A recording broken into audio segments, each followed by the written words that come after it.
Last week, I got an email or a text message from my friend Susan responding to a lunch date we had. Susan's text message said, "Fear 80, mating with my client. Don't waste Mr. Kumar. See you, Bunyan." At lunch, Susan made it clear what that message was, which was, "Dear AT, meeting with my client. Don't wait for me, and see you by noon." Yes, hacked again by auto check. Not a problem for friends. However, since more and more of us are communicating professionally through the sound bites in our cell phones, that sort of misspelling could cause more than humorous embarrassment.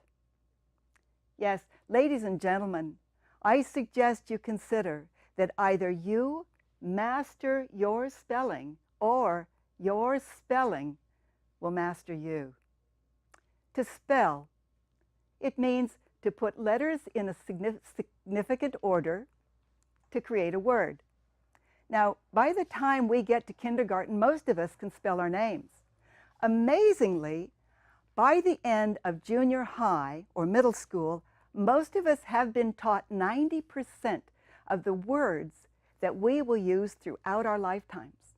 Now, that can seem pretty impressive, 30,000 words on average. However, it's a little less impressive when you consider that there are more than 250,000 words currently in use in the English language. Now, this ability to spell is an activity of the conscious mind.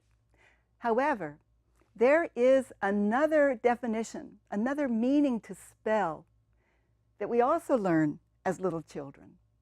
This meaning, however, we learn mostly at the unconscious level, and the seat of the unconscious mind is here. The definition of that meaning of spell is actually to influence, to cast influence on and control the body and mind of other people. And consider this, is that not what parents, politicians, policemen, teachers, preachers, and public speakers wish to do? Indeed, we want to cause people to stop moving around, to give us a chance to cast our influence over their minds with our ideas and our concepts. Consider this as well.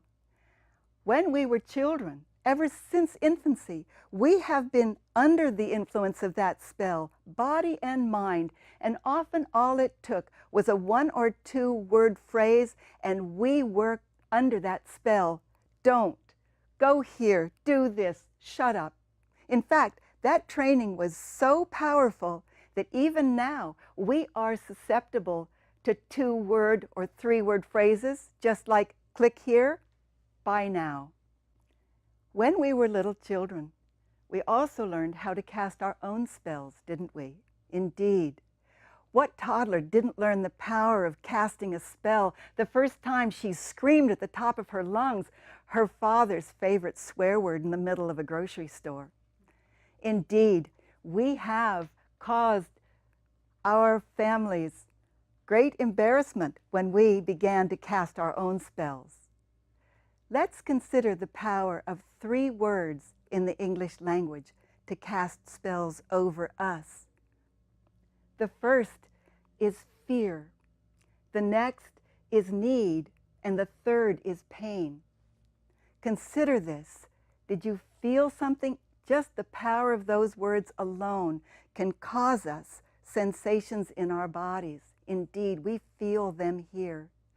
Let's look at these words and why they have such influence on us.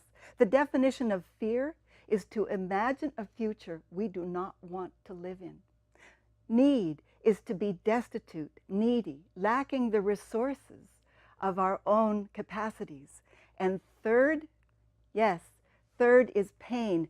The first definition of pain is punishment for crimes or sins.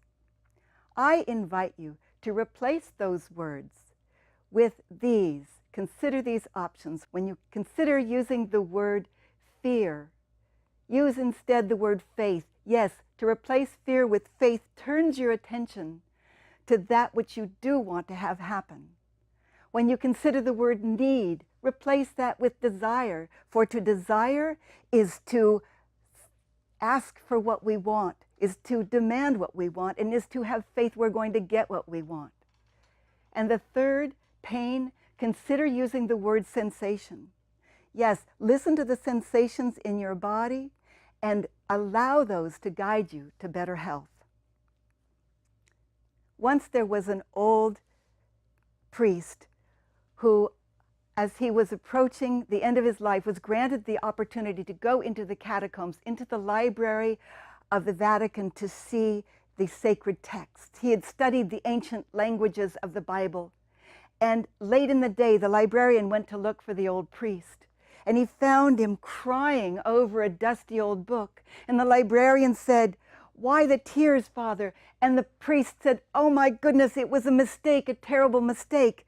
And the librarian said, "What was the mistake, Father?" And the priest said through his tears, "It was a misspelling. The word was celebrate."